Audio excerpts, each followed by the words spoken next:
सभी प्यारे प्यारे मेरे बच्चे, प्यारे प्यारे हो?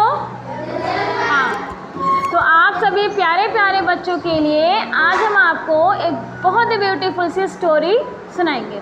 ओके? एक जंगल में एक लोमड़ी और सारस रहते थे। दोनों में गहरी मित्रता थी। एक दिन लोमड़ी ने सारस को देखा और वो कहने लगी, सारस भाई राम राम, कैसे हो? सारस बोला, लोमड़ी बहन मैं तो अच्छा हूँ, तुम अपनी बताओ। सारस बोला, लोमड़ी बहन मैं तो अच्छा हूँ, तुम अपनी बताओ।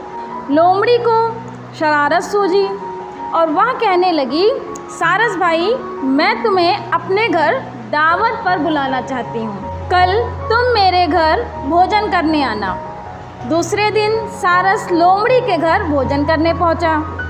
दोनों ने एक दूसरे को राम राम बोलकर फिर मीठी मीठी बातें करने लगे। कुछ देर बाद लोमड़ी 2 परातों में बहुत पतली सी खिचड़ी बनाकर लाई और वह सारस से बोली, भाई सारस आओ खाना खाएं। लोमड़ी तो जल्दी जल्दी खिचड़ी खाने लगी, लेकिन सारस की चोंच खिचड़ी में जा ही नहीं रही थी।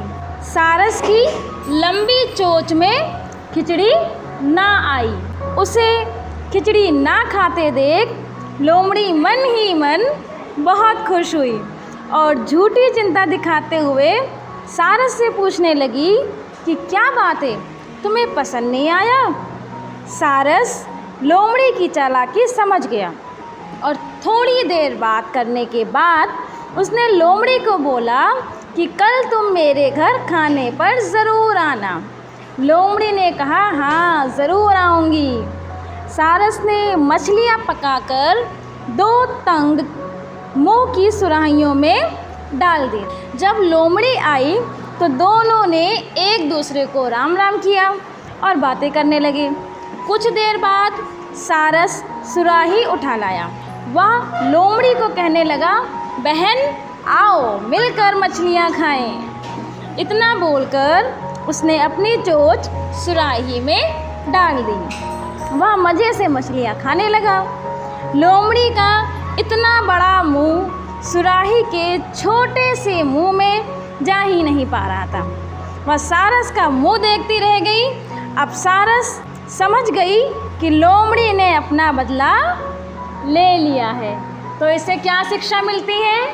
किसी के साथ बुरा नहीं करना चाहिए, है ना? या किसी का मजाक नहीं उड़ाना चाहिए। तो इस कहानी से हमें यह शिक्षा मिलती है कि हमें किसी का मजाक नहीं उड़ाना चाहिए।